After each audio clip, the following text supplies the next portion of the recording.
مامۆستا ئەدریس بەرە خۆت مەجەمتەژی هەرچەندە مامۆستا نووری ڕۆناهی خستە سەر پێشوەچوونن هەڵبژاردنان لە شنگالێ و کوردیان شنگالێ دەنگدانە بەربژێرن پارتی دیموکراتی کوردستان بەس خوازم تژی بهتر ڕۆناهی بخێ سەرداوەکە بەرپرسی ڕاگەهاندنا لەقێ شنگالێ پارتی پرۆسە هەڵبژاردنان لە شنگالێ بچرەنگی بڕێ بەچوو ئەو گروپێن چەکدارێک و دە شنگال داهون بچرەنگی شەڕێ پارتی دیموکراتی کوردستان کردن و بەربژێرەوە دەرنەکەبن کەرەمکە بله زور سپاس لپیشی از اوی سرکفتنی لتوایا گل کردستان پیروزی کم لجناب سروگ برزانی لوگر ملت کرد پیروزی کم لسرکرداتی پارتیا ما پیروزی کم لقی هفدجی پیروزی کم کو بویا دمکی دریش ام چاوری اوی سرکفتنی بون و ام بدش منی قبلیم بیشین ام غیانا افو یچاورکی ایروج لقمه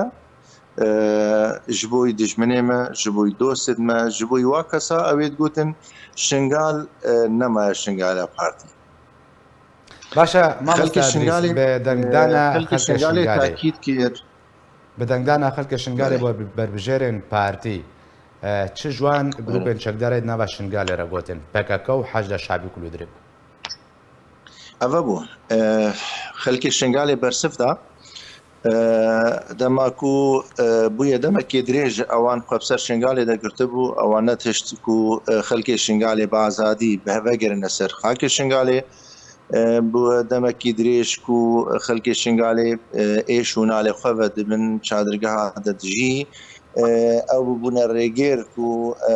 ریگری آزادی خلق شنگالی ریگری بگریانا خلق یا خلق شنگالی بگریانا خدمت گزاری شنگالی بگریانا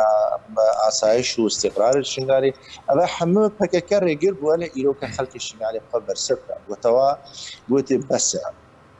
کسک نینه خدان شنگاله بتنی پارتی دیموکراتی کردستان خدان شنگاله و دوان هل بجارتنا دا دان کویا کرن اوان گلکی به روشانه خواست بربجیرن ان شنگالی شنگاله خود بکن خواستن کو بداره تبن که خلقه کی ببنه سر جادا و پیشنا دنیای اوه خلقه شنگاله نکونا خوازن پارتی بیتا شنگاله هر الوی دمیده او دمیکو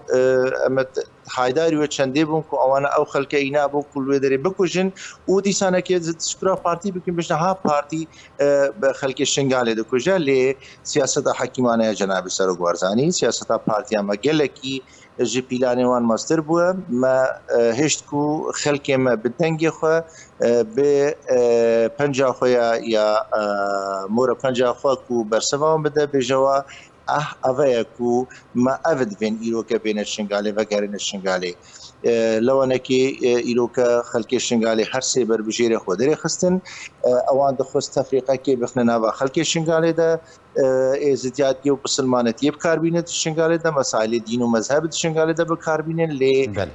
همه خونی و خافون و کوچل درکتن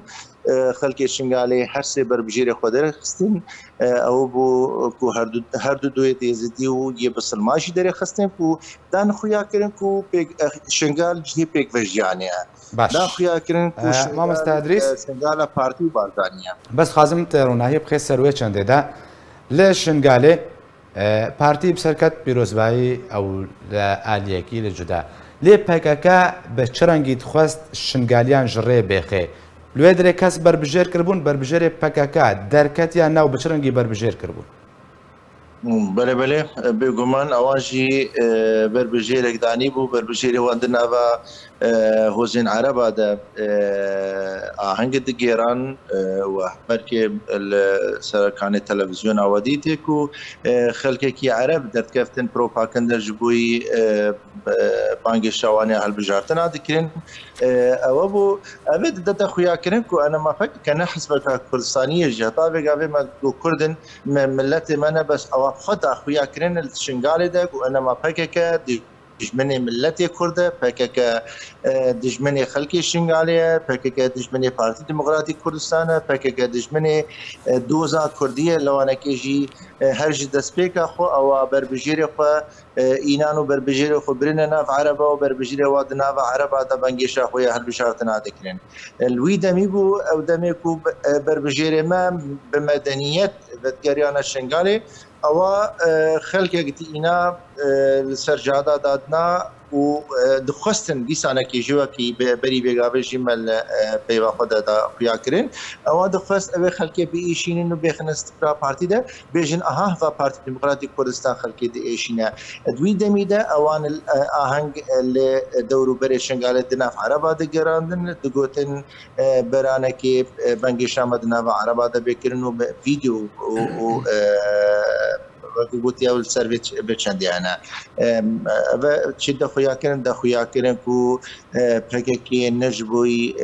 xelkê Şingalê hatiye wê derê PKK ji boî hindek armancê taybet hatiye wê derê PKK bi piştevaniya heşta şabî bi piştevaniya İranê hatiye Şingalê naxwaze Başa mamosta Edrîs li vê derê pirsiyar ew e berbijêrê PKK ku dibêje di nav hozên Ereb de çû aheng jî digeran ew de hilbijartina de derket kesî deng pê da? Kesekî deng pê nedan ji ber ku kî wê denga pê de xelkê Şingalê neşin hade yanî eger em vegerine dîrokê be her weke mamostayê min û mamostayê kurdariyê Mehkek Nûrî Birîm û da xuyakirin partî neya îro duniya partî xudan dîrokek e xelkê Şingalê vê dîrokê re bûye her ji destpêka xwe vê dîrokê re bûye vê dozê re bûye hetanekî îrok e xelkê Şingalê naxwaze deng bide xelkekî ku zanibe ku net xizmeta wê de net xizmeta wê de kar dike net xizmeta doza wê de kar dike wê kî dengê xwe bide wate eger çend kesekî Ereb dengê xwe da binewan lê ez bawer dikim eger wan bu çendê da xuya kirin ku rûya xwe birexekê reş kirin ku bi vîdyoya bi ser televizyona derxistin di nava Ereba da ahengê yê bangeşa xwe kirin lê bi dengdanê de ku her du rûyê xwe reş kirin ku ewa kesa dengê xwe neda ew kesê ku di nava wan de ahengê digêran ev bi wê şendê de xuyakirin divê PKK tefkîrekê di siyaseta xwe de bikete li Şingalê zû Şingalê bi cî bihêle û Şingalê ji xelkê Şingalê re bihêle da ku xelkê Şingalê vegere ser cîwarê xwe û emn û îstîqrar birêya Partî Demokratîk Kurdistanê birêya Pêşmergeyên Kurdistanê li Şingalê cî bibe. Namawa ji bo xelkê Şingalê ew ê ku tekazî ser piştevaniya proja partî û serokbarzanî kirina û PKK redkirina weke Partî Demokratîk Kurdistan li Şingalê namawa ji we re çi ye? Nama me ji tevaya xelkê Şingal û zimarê re em wek Partî Demokratîk Kurdistan xwe bi xizmetkarê wan dibînin em destxweşiyê li wan dikin em destê wan digivêşin û taketake ferdê xelkê zimar û Şingalê di çavê xwe de di dilê xwe de dadinîn li wan îsbat kir jê dostê Kurd re û ji dijminê milletê me re ku Şingal Kurdistanî ye zimar Kurdistanî ye her demekî partî ya jî Kurd muhtacî ewa bûyne wan îsbat kir ku ew pêşrew bûyne û ew ê bimînin pêşrew û ewa da xuya kirin ku enema Şingal hemû wexta de Kurdistanî bû wê bimîne Kurdistanî û Şingal ne cihê eva kesa ye ew kesê hate xwe bi ser Şingalê de girtî û divê bi zûtirîn dem Şingalê bi cî bihêlin û Şingalê ji xelkê Şingalê re bihêlin û em jî destxweşî li wan dikin û pîrozbayê li wan dikin bi her sê kandîdê Şingalê û kandîdê zimarê ji derketî û destê wan xweş be. Gelek spas ji bo birêz Edrîs Barzanî û nama